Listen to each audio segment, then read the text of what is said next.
speedruns come back in this new 2025 year. Let's spin the wheel and find our first challenge.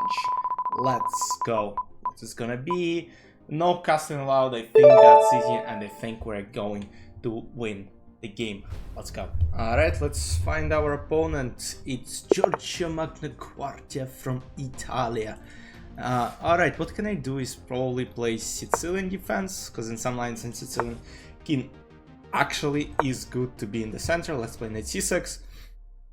And there are a couple of ideas for me. I think g6, bishop g7, and then I might even consider going for, let's say, artificial castle, basically. Let's go, I'm not sure, knight f6, but let's play d6, let's be more solid here.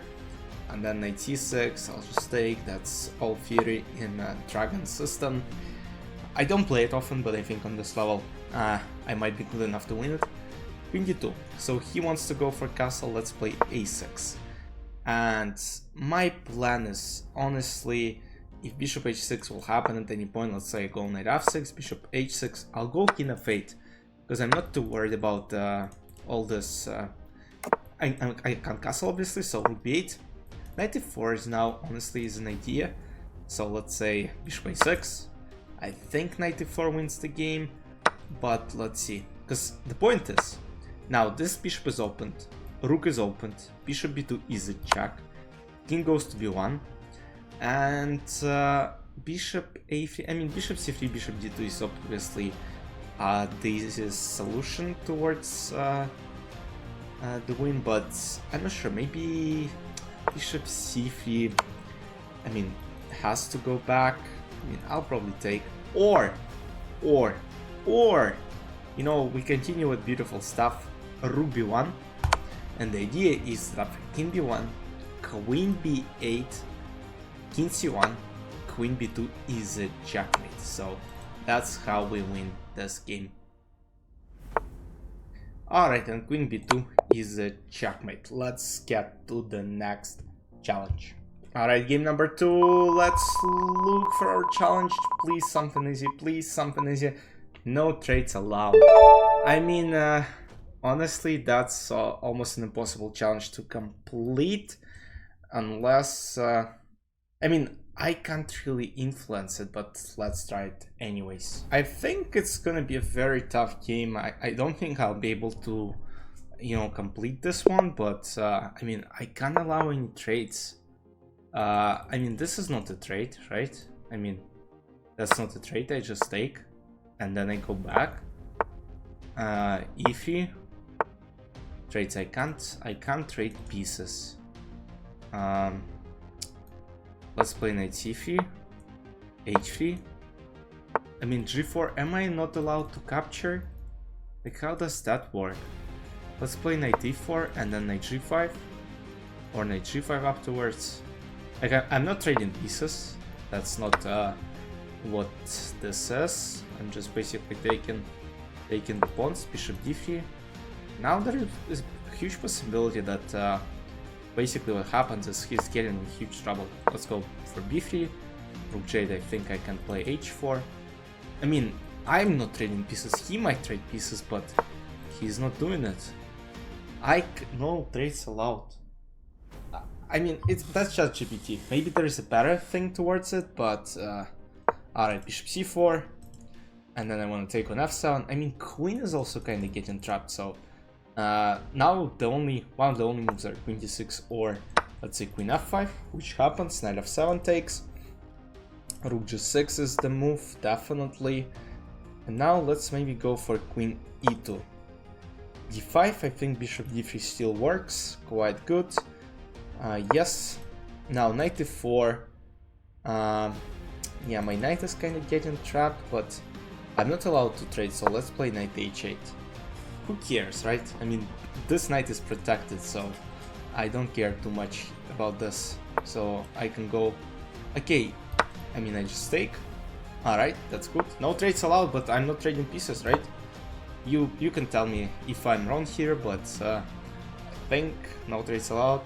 I mean, I can't trade pieces, but when I'm giving them for free, why should I care? I should be able to win this one. We're getting closer to 1000 rating, and he disconnects. He was like, nah man, you know, I don't want to deal with you anymore. Yeah, that's fair. That's absolutely fair, and we win the second game. And now let's get to the final challenge of this episode. Alright, final challenge.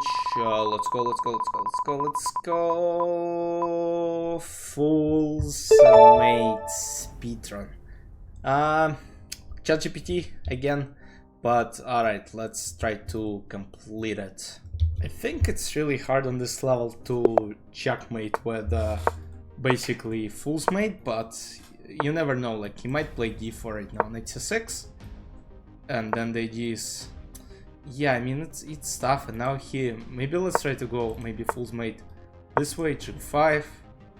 But yeah, I mean, when your opponents play solid, I mean, there is no way for me to kinda do it. Should I resign right now? Because it's like Fool's Mate, I haven't completed it, so...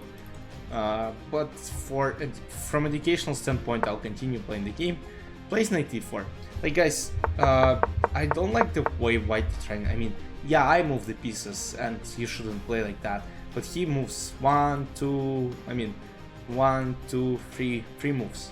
Okay, I moved bishop 1, 2, 3. Yeah, fair enough. d5. He takes c6 takes, and then I'm trying to basically take control over the center. Yeah, you might say, alright, it's passive. If he goes back, I mean, I don't think it is a good idea, because I think I can strike in the center. If he takes c5, d4, I continue my center march, kind of.